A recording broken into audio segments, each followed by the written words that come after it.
So what I would like to speak about today is hydrology, hydrological modeling, climate change. I understand the hot topic at Eawag as well.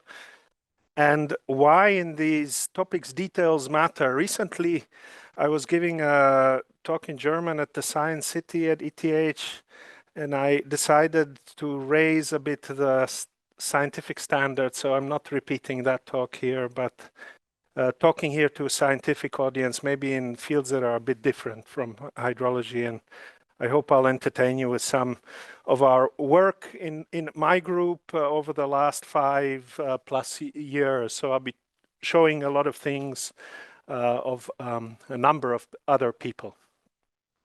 So as we begin, I want to start with some recollection here. We'll be talking about hydrological systems. So what is a system? We all know this. A system converts interacting elements or converts inputs through interactive elements into outputs, flows of matter and energy. An open system describes the operation through where the boundaries may be influenced by surroundings. We know what these systems can be. They can be human systems like transportation systems. They can be geomorphic systems like what I like to study, connecting hill slopes, channels, floodplains.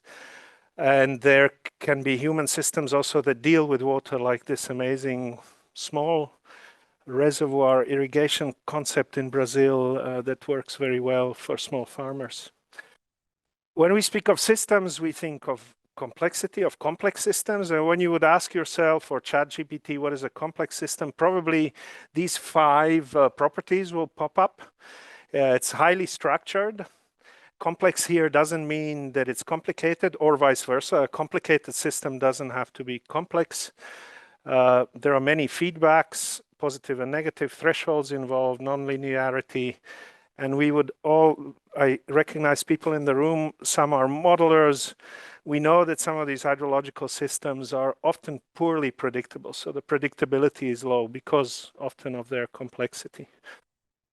Probably the ultimate example here is that complex system response cannot be fully described from the knowledge of individual parts. So you cannot understand the functioning of a brain by looking at neurons, individual neurons. The system exhibits emergent behavior that comes from the system response or system behavior. But a single dysfunctional part can also make the whole system collapse. Doesn't have to, but can. And this is kind of the theme of my talk here about hydrological systems. So what I want to say here is I'm not thinking of hydrological systems about some sort of global coarse water cycles. I'm not talking about catchment scale bucket type water balances here. What I'm thinking of is a system with a formalized system of equations describing functions, hydrological functions, right? And we know a lot about these components and these parts. So we are actually as scientists, so we here as the scientific community know a lot about processes in the atmosphere, thermodynamics, dynamics, water vapor movement, saturation potential, potential evapotranspiration, and so on. We know a lot about processes in the soil, how soil water moves, Richard's equation, groundwater motion. We know a lot about when, for instance, surface runoff is generated, so dependent on some properties of or some relations between rain intensity and soil moisture infiltration capacity. We also know the role of the plants in here because we know based on the potentials between the soil, the root, and the leaf and the vapor pressure demand of the atmosphere in which direction and at what intensity flows take place, transpiration flows, for instance. And we also know how to integrate these in time and in space. So we actually do, in our system knowledge, know how things are connected in space, flows driven by gradients, etc., conservation of momentum, of mass and momentum, etc.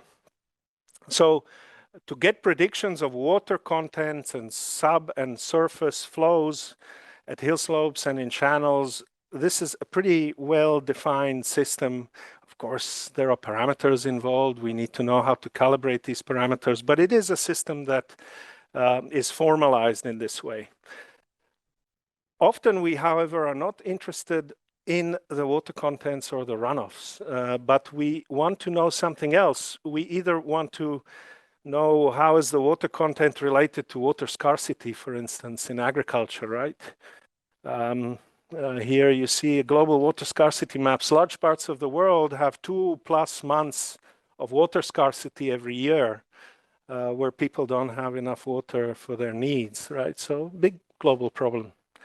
Biodiversity, the water contents determine the health and the happiness of the trees, plants. They are the home of many species. Biodiversity is affected by hydrology in this way. Erosion and natural hazards, another connection to surface runoff generation, for instance. If we have a lot of erosion on the surface, alpine environments are exposed to landsliding and other sediment-related hazards, floods as well, etc. So this is a water-related consequence. And terrestrial biogeochemistry as well. So here I'll speak about that today. Soil heterotrophic respiration rates depend on water content in the soil, and this is a large and important part of the global carbon budget, right?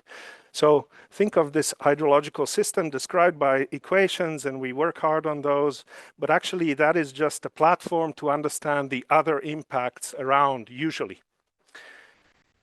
As we go along, we should ask ourselves, is this system complex? And my answer would be yes, because it satisfies those 5 conditions. It's highly structured, has these feedbacks going on, thresholds, nonlinearity, and in fact, these types of impacts are often poorly predictable. And now I would like to make the point that to study impacts of changes in climate and of inputs, for instance, if we have a system like this that not only looks at the hydrology here, but also at all the impacts around that water has consequences on, we need to know these blue bits. So the hydrological system parts have to work well and always. Otherwise, our predictions of climate change are grossly in danger of being wrong, and we wouldn't even know about it. And this is the topic of my talk. This is why I call it details matter. A small misunderstanding of the functionality of the parts, the blue bit here, may lead to confusing results. And the devil can be hiding in the details. So my little cartoon of the devil will pop up during the talk here and there.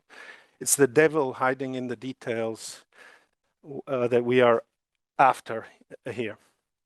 I'll make one last in this intro comment. I'm talking here about a kind of a supportive role of hydrology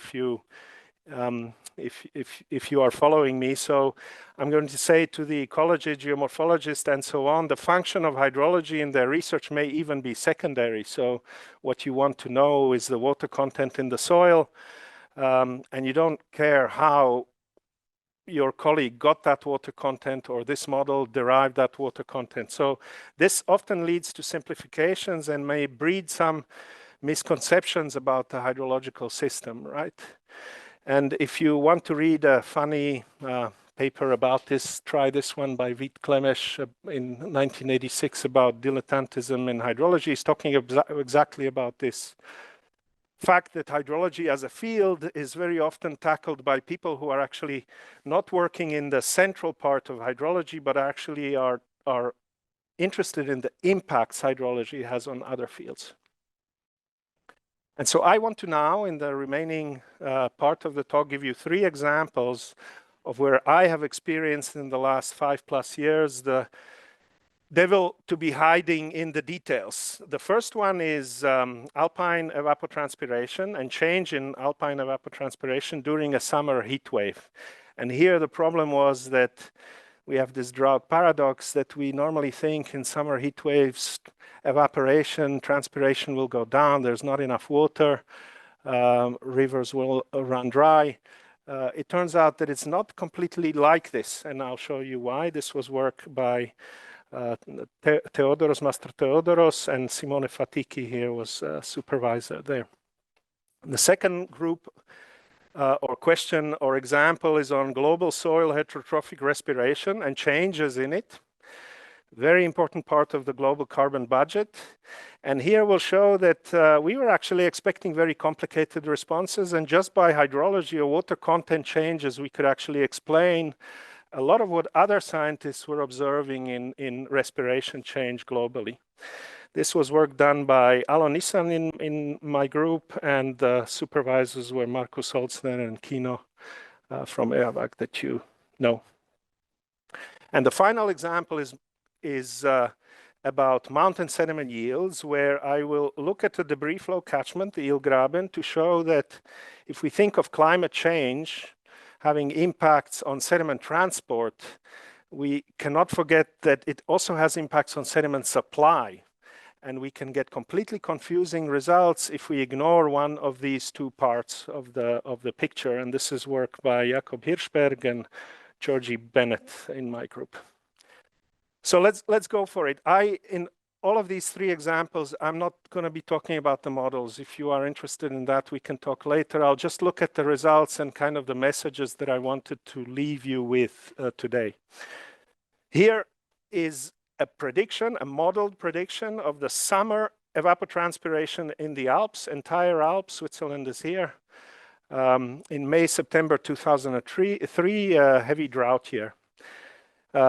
What we are showing here is the sum of the ET over these periods. Where it's yellow, it's an anomaly. So to a normal summer, if the anomaly is positive, we have higher evapotranspiration, the yellow colors, and if it's lower, we have these purplish colors here, right? And so right away, we actually see that the evapotranspiration anomaly was in that summer, very hot summer, if you remember it in Switzerland, was actually very high in the Alps compared to a normal summer in the high mountains. While in the pre-Alps, it was much less, right? So there is clearly an elevation effect that has to do with the water and temperature distribution in space. If you look at runoff anomalies, here you see the runoff anomalies, they were practically all negative, meaning rivers were carrying less water. And you see the colors here graded by where those rivers are in the map. So the black ones don't have large drops, but the blue and yellow ones do. And you see the black ones are up in the mountains, and the blue and yellow ones are more on the margins of the alpine range, right? So again, a very spatially confusing picture, because it seems like this drought was not affecting the Alps, Central Alps. In fact, everybody was happy there, but the outside part was not. Finally, if we look at deciduous trees down here, and this is again that evapotranspiration anomaly, we see here that, I have to put my glasses on because I don't see this, the colors here so well. At low elevations, which are the purple colors, you see that there was a large negative anomaly for deciduous trees, beech, mostly. So these trees were water stressed at low elevations, but at high elevations, the yellow colors, they were actually, the anomalies were positive, so they were actually doing just fine. They were photosynthesizing and accumulating carbon nicely. So a very confusing response. We have to, of course, ask ourselves, do we trust the models? And, you know, we hydrologists do these comparisons. We look at the errors we make at discharge stations, snow water equivalent, and so on. We look at the ET distribution. But my main message is this, that what actually was happening, if you look at the entire Alps in that summer 2003, and here you would have 4 typical morphologies from the rocks and ice domains, forested mountains, to these dry valleys, the red domain. You see here the very well-known dry valleys in the Alps, and the plains and the hills in the forelands. You can see here in these spheres, circles, you can see what would be the water contribution to runoff in a typical year. That's the big circle. And in the summer 2003, which was the small circle. And so you see the purple area, the central highlands, a dramatic drop in runoff contributed from those areas to the rivers downstream, right? So we call this in the paper that was written about this problem, happy trees and sad rivers. And there was this spatially nuanced effect where actually evapotranspiration at high altitudes was aggravating the drought at low altitudes in the rivers. And you see that also here, that in these, especially in these dry valleys, the difference between precipitation and ET was negative. There was simply, there was not only no runoff, but the soil moisture was being very quickly depleted. In fact, there were dry lakes across Switzerland that year. The Teuss was completely dry in Vila.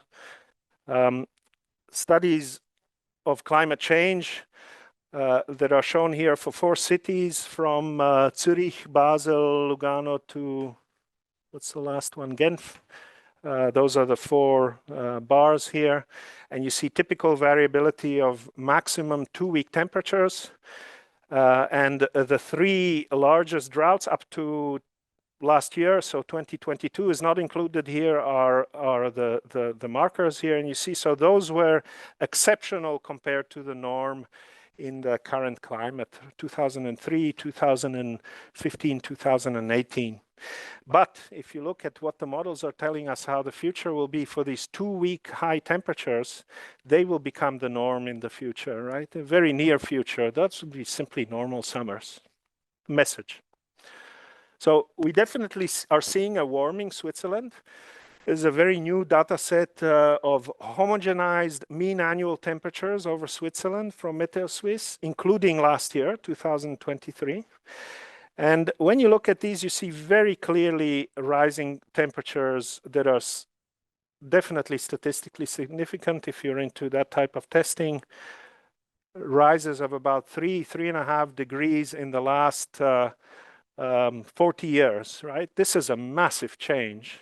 And it's very significant in summer, but of course it's present in all the seasons to some degree. Winter is a little bit confusing. Looking into the future, we know this kind of temperature change will continue, right? So again, this is from the CH 2018 report for climate change in Switzerland. This is where we are. These are predictions without, or the 2.6 added radiative forcing scenario and the 8.5, so Mit and ohne Klimaschutz in German, we were calling these 2 trajectories. We see that this temperature change will likely continue, probably somewhere between the gray and the blue zone that we see here. So my message from this first example is we need to understand how this high temperatures, drought summers, are going to impact hydrological systems, in particular how trees will respond to this. And for instance, we are looking also at how we upscale that tree response somehow in a meaningful way to actually water flows in streams. For instance, we have set up for this purpose a forest site near the Hungerberg campus. If you are ever around at Hungerberg, please stop by and we'll be happy to show you, where we instrument a number of trees for through-fall, stem flow, and so on. We measure sap flow, dendrometers, we measure leaf, stem, root water potentials, and we do chemistry and, of course, flow measurements and isotopic measurements in the stream in this environment. So we are hopefully going to be catching some very hot summers where we can understand where the trees actually ramped up the ET or where they stopped evaporating strongly. So that was the first example. Second example, global soil heterotrophic respiration rates. If you look at the global carbon cycle, you can pick up any estimate of the global carbon cycle you want. This one is from the latest IPCC report. What is striking, of course, is we know all these fluxes in and out of the atmosphere. We also know the storages, and that most carbon is stored in vegetation, in the soil, etc. But what is, of course, very striking is that when you look at the exchange between, or the soil uptake and the respiration, so the exchange between the atmosphere and the soil, these rates are very high, about 130 gigatons of carbon per year. So here is kind of the trick, right? If there is a small change in this large rate, we are in trouble, because either the soil can become a source of carbon, a sink, or a source of carbon, or we are getting the atmospheric concentrations of CO2 wrong if we are missing this exchange flux here. So even small changes in that ecosystem respiration, and this is autotrophic and heterotrophic, can have dramatic effects. That's the proposition. So let's look at this. So we did, of course, there's a way to do this with Earth system models, very complicated, lots of parameters. Alon Nissan was the ETH postdoc fellow with us for a couple of years. He developed this mechanistic upscaling model, which was very interesting because he tried to describe the exchange of oxygen and dissolved organic carbon and then diffusion in this water packet in the soil matrix and into CO2 emission. And that pore scale description, he upscaled to a soil column, knowing the number and size of these water patches as a function of water content, of soil moisture, and of course temperature. And then you could just simply make predictions of global heterotrophic respiration, of the exchanges of what the microbes do on the edges of these particle grains in emitting CO2. Again, we should ask, do we trust the model? So here, there's a dependency of heterotrophic respiration, CO2 release, efflux, as a function of soil moisture. And you see it's a bell-shaped type of curve. Our model is the black line, and here are some data sets that we collected from different places that measure this, where you see there's an optimal heterotrophic respiration is highest for an optimal soil moisture, or for a range of soil moistures. When it's too wet, you simply don't have enough oxygen. When it's too dry, you don't have enough diffusion. You don't have enough matrix to actually create the CO2 and the interaction, the reactions that are needed. The temperature effect is monotonic.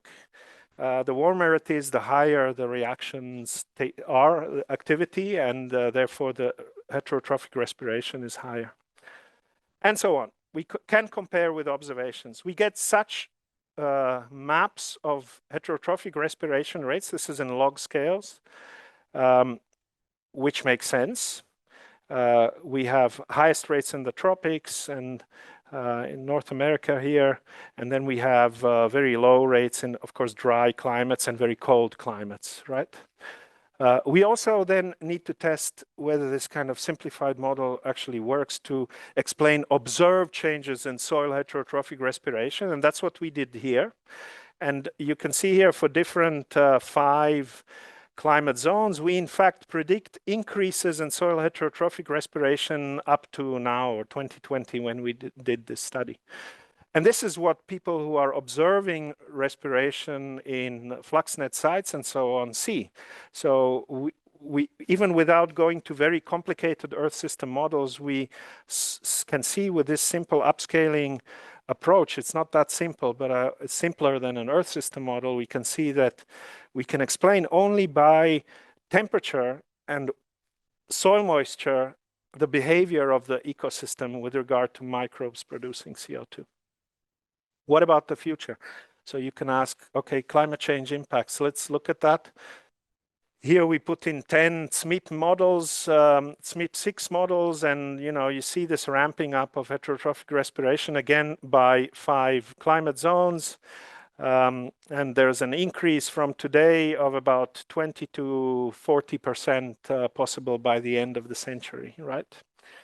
And here is something very interesting, because then you can look at, in the space of temperature on the y-axis and soil moisture on the x-axis, where do these climate zones lie and how are they changing in the future? And here you see, for instance, globally, that's the black dot. This is the global mean temperature. This is the global mean soil moisture according to the global climate models. And when and this would be the heterotrophic respiration rate on the surface. And when we go into the future, we see we're moving in this direction and the heterotrophic respiration rate is increasing. And that's what is the black line showing us here. But what we also see here is that the other regions are doing the same thing. What is interesting is that the ecosystem, if you're paying attention to that slide, is sort of operating at its maximum rate. If you would fix a temperature here, if you do a cross-section through this at a given temperature, from this point on, whether you go left or right, meaning you generally decrease precipitation, so you'll have drier soils, or increase precipitation, you'll have wetter soils, you're going to decrease heterotrophic respiration rates on both ends because you're already at that peak somewhere, right? This is interesting, but devil in the detail. What's going on in the Arctic? Some of you work in the Arctic. Yeah, we don't know. Like, I would criticize climate models. They are always completely saturated. You see here, soil moisture close to 1. They're showing some little drying, but because this surface here is so steep with respect to temperature, you see that leads to very dramatic increases in respiration in the Arctic in a future climate, which can be a concern. Maybe not in terms of the total rate for the atmosphere, because actually these polar areas, as you see, they have, of course, lower heterotrophic respiration rates. It's not that many. The activity of the microbial communities is not that large. So what is the sensitivity then possibly to? There could be a lot of other things going on, right? One of them that I was worried about when we were doing this research was, well, we don't know, like, land use change will affect the input of organic carbon into the system, right? We're assuming here we have just dissolved organic carbon ready for the microbes to eat up. What if that input changes? And so Alon here did experiments where he ramped up the input by up to 20% of DOC, or decreased it by 5% linearly in time, and looked again up until the end of the century what this does. And we see it does hardly anything. So the effect of the inputs of carbon were not as important as the hydrology. This was kind of a finding we did not expect, and we think is possibly very important. So it seems that soil moisture and air temperature alone seem to explain a large part of this carbon efflux into the atmosphere.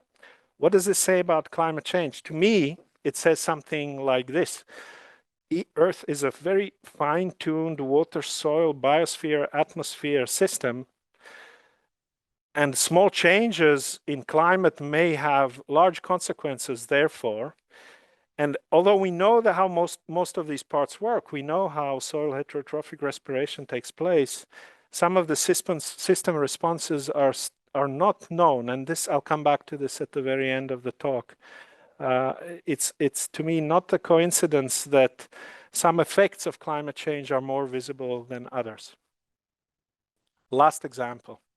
Let's look at the hydrology geomorphic system cascade here at the end. And so again, here we have this hydrologic system. It's producing water in the soil. It's also producing surface runoff. That runoff can carry sediment around. And that sediment is not moving like water is. It's going in stop and go sequences, a little bit like when you play around with these dominoes, and somewhere you make the gap too large and the whole cascade stops. So let's look at this system. Again, in the way we are thinking about it, we have some inputs, we have some outputs. The system acts here. This is our system. We had a kind of a geomorphic system model we called SEDCAS for this. The inputs are probability distributions of incoming landslide volumes from places like this. This is the Illgraben, and the outputs will be debris flows coming out from this catchment, right? And we're simulating this. This is the Illgraben. For those that maybe have not been there, it's a super interesting system because it has probably the highest erosion rates in the Alps. Can't say that with scientific certainty, but with a super small area, it produces 0.01% of the 15% of the sediment supply into Lac Léman, into Lake Geneva, although it is less than 0.01% of the catchment area. That's not a typo. It's less than 0.01 area. And of course, we see what's happening here. The debris flows, of course, are a danger to Susten here, but they also create this Finwald area where the Sugar series is from. Those of you that are watching or have watched this,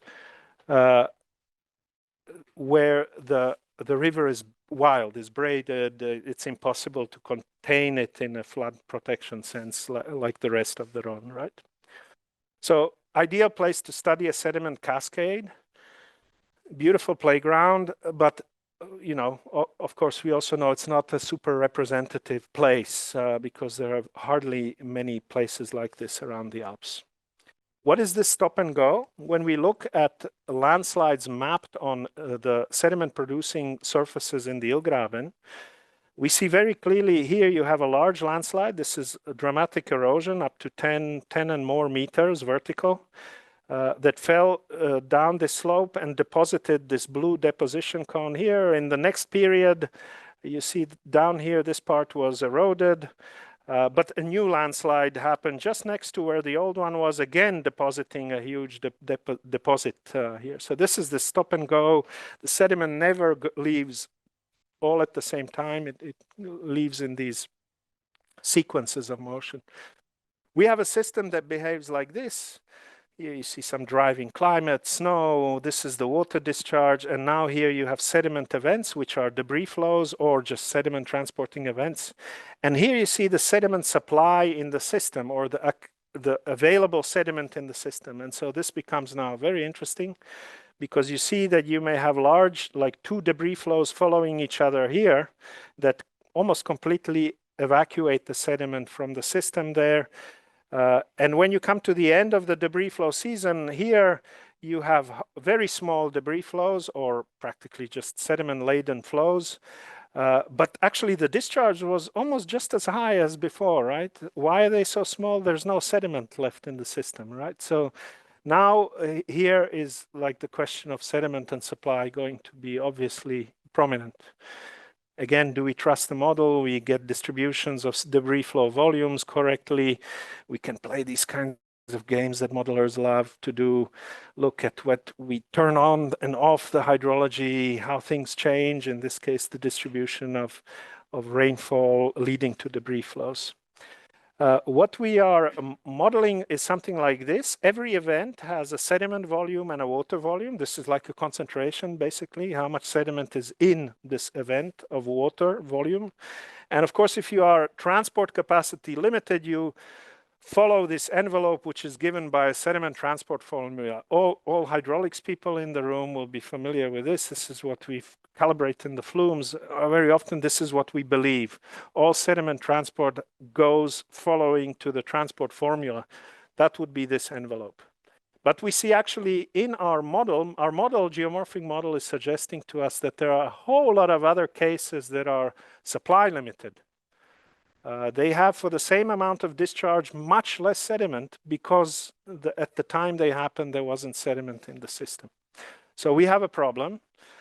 What if future climate will affect transport capacities and at the same time sediment supply? Which of these two effects will dominate, right? This is the question we can ask ourselves. We create a workflow to simulate this. I'm not going to go through this type of workflow, but just for your imagination, we take a climate model, we generate scenarios of possible climate trajectories, and then we input a certain climate change signal into those. We run the model millions of times, and we compute statistics on the output, right?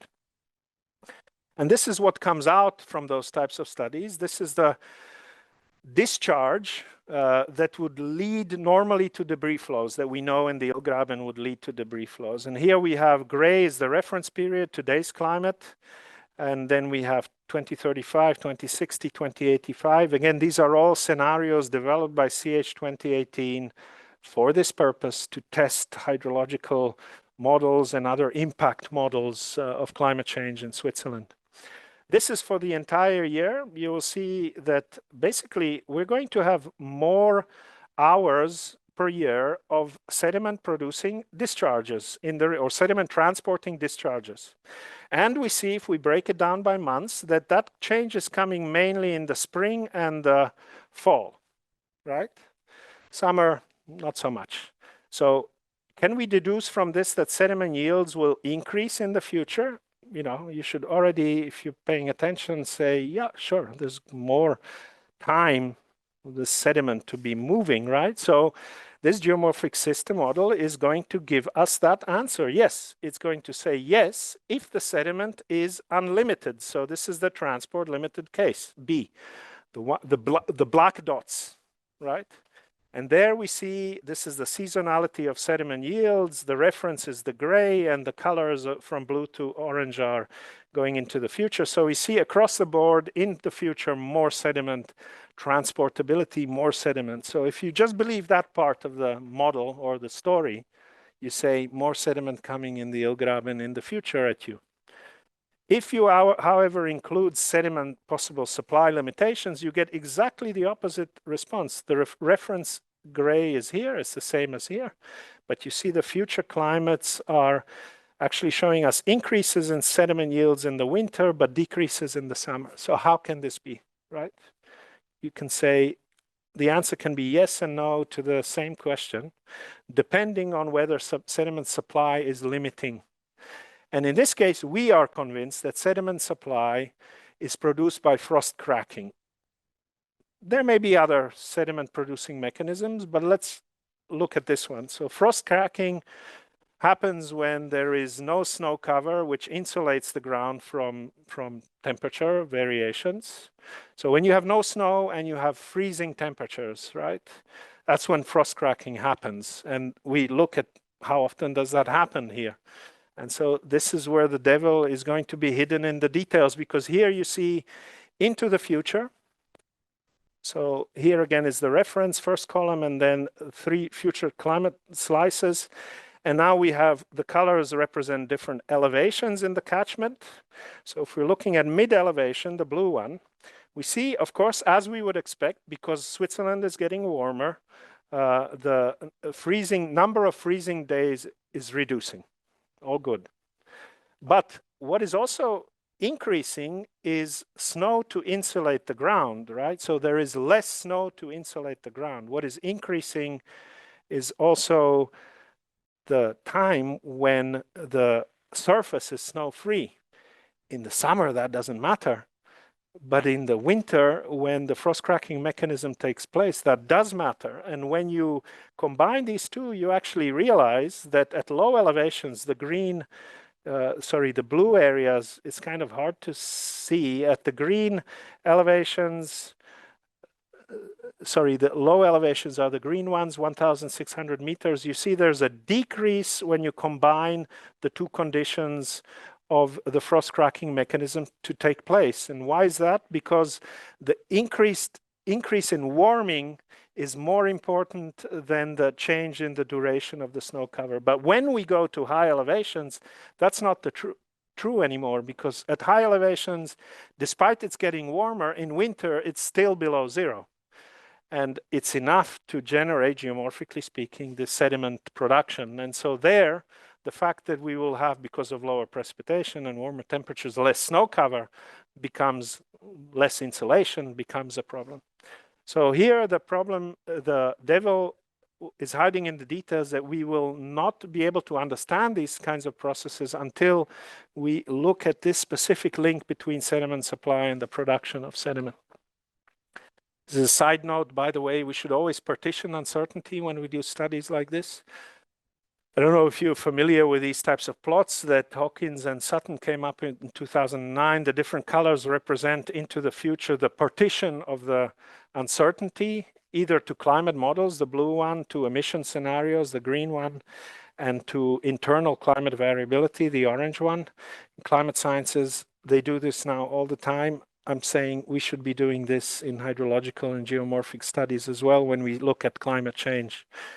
Here, for instance, we try to do that with sediment yield, and in this case, we're partitioning total uncertainty for different months into climate models, so the blue one, and the internal climate variability, the orange one. And we just did it for one emission scenario, but we can do it for more. This is kind of a, don't want to go into the details of this, but it's an important thing to be doing, I think. So my message from this third example was a small detail may change the picture. If sediment supply by landsliding will decrease or increase in the future is important. And it's important for warning systems. The Ilgraben has, you know, a warning system. I took a snapshot of it from the internet here for the village here. So there are sensors in the valley, and if they sense a debris flow, the road that crosses the channel here is closed. The red lights go on, ramps go down. And of course, the community would like that not to happen too often, especially if it's a false warning, right? So for them to know what they can expect in the future is a practical engineering question behind this. And another like issue with sediment supply and being able to measure it that I wanted to share with you because it's also partly coming from Eawag are e-floods, so experimental floods. Here is the case, those of you that are in the aquatic ecology group, from Overspin Dam. There is an e-flood released into the Inn River, which is supposed to rebuild the morphology here. And the point is that this e-flood is also carrying fine suspended sediment, right? And we don't really know where that sediment is coming from because it can be coming from the dam itself, even though this is not a flushing of the dam in terms of flushing sediment out. Or it can be coming from the river itself because there's a natural tributary and input of fine sediment here, right, over the Klotza. So Jessica Druszko, actually in her PhD, developed a new turbidity sensor, which we were testing here. And this doesn't have a citation because it's brand new.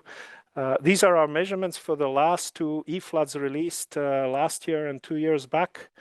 And so you see the blue here is how the e-flood was ramped up over 1 day, right? It all went up to 25 cubic meters per second. And the lines you see there are measurements of suspended sediment concentrations in grams per liter, I think it is. Now, if you were believing in rating curves and so on, you would be saying, oh, these suspended sediment concentrations will follow nicely the increase in the discharge. No, they don't. They come in waves. The first wave is present everywhere, but then you see here, where are these three waves coming from? Are they related to increases in the discharges here? Not quite clearly. This is not an obvious thing. In 2023, those second peaks were completely missing. They were not there. So now the question can be, where is this sediment coming from? Is it being picked up here and maybe it simply was not available at that time? Or is it coming from the dam? We don't really know. And measurements like this are needed to be able to provide some hints here. Why is this important? Here I put a line of where fish people are telling us about 5 grams per liter, if sustained, is going to do damage to fish. So you see that even in these releases, which are supposed to actually increase the habitat, the gravel habitat for fish, you could actually be hurting the fish, not only by drift, but also by the high turbidity in the rivers for at least short periods of time. So as I end here, I want to give you 2 more notes. I said a lot about climate change models, impacts, and we were talking about using climate models and their projections into the future. So I have this question of why should we trust climate models here? So, like in this room, do you trust climate models? Who trusts climate models? As a scientist now, not as a... You see, not many. So I'm not going to ask the opposite question because I'm sure there will be some people who have been undecided. Next time, I'll rephrase this question too, because that is exactly what I will now show you is what we measure them against, right? And I would say here you see roughly 100 models that are in SMIP 6. The black line is the model median or mean, I don't know now. And the 5th to 95th percentile is the blue band. And the red are observations from this Berkeley, so-called Berkeley global dataset of global mean temperatures, difference with respect to the last century baseline. So, I mean, to me, this is quite remarkable that the models are actually doing this temperature, as you said, correctly, right? Whether they're doing all the other parts correctly, that can be a question still. There are, of course, also interesting things which give me at least a little bit even more confidence. You know what happened here? What is this glitch, both in the model and in the observations? Yeah.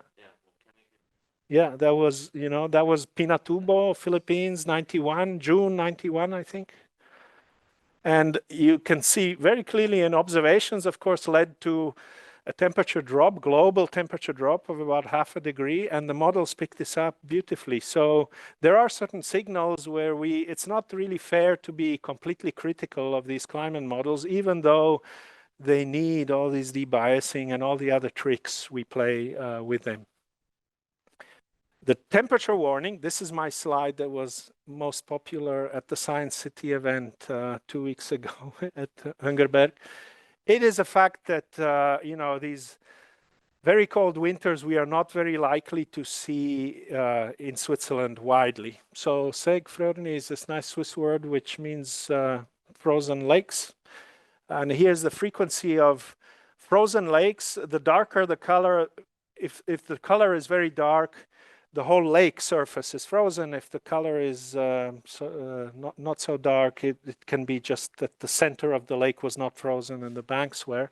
And we see this Seegfröhne, so the last really frozen situation over a number of lakes, including Lake of Zurich, was in 1963. So actually in the Science City event, there were a number of people in the audience who remembered this event when they were 7 years old, and they could skate from Milan to the other side of the lake. And this actually is Milan. So yes, I'm afraid this type of climate change impact is already there. We are very unlikely to see these types of events in the future. And my last slide, or second to last slide, is to say there's a reason why I'm showing this, is that this is like a scan of research in our group, the hydrology group at the Institute of Environmental Engineering. We focus on numerical modeling, climate change, hydrological processes, sustainable water use, number of current research topics, and some people who are affiliated with those. Nadav Peleg, Jovan Blagojevic, my 3 PhD students working in alpine sediment processes, and we also work on sub-Saharan agroecology and forest water use. So we have this Waldlab site that I showed you earlier. And we'll still be around, or I will be around for a number of years, but you may know that the chair is retiring in 2 years. So there's an ongoing search now where a new person will come in from summer 25. So if you are interested in this hydrological topics, that will be an opportunity to also meet with someone and possibly collaborate with someone new entering this hydrology domain at ETH. My take-home messages from today, a little bit, broad, are hydrology, water states and flows is an important part of the Earth system. And even if you use hydrology, I'm saying in quotation marks here, as an input only for some other question you're trying to answer, please do pay attention to the correctness of the process representations. And if something looks strange, check it. Why does it show up in the model or in the data set in this way?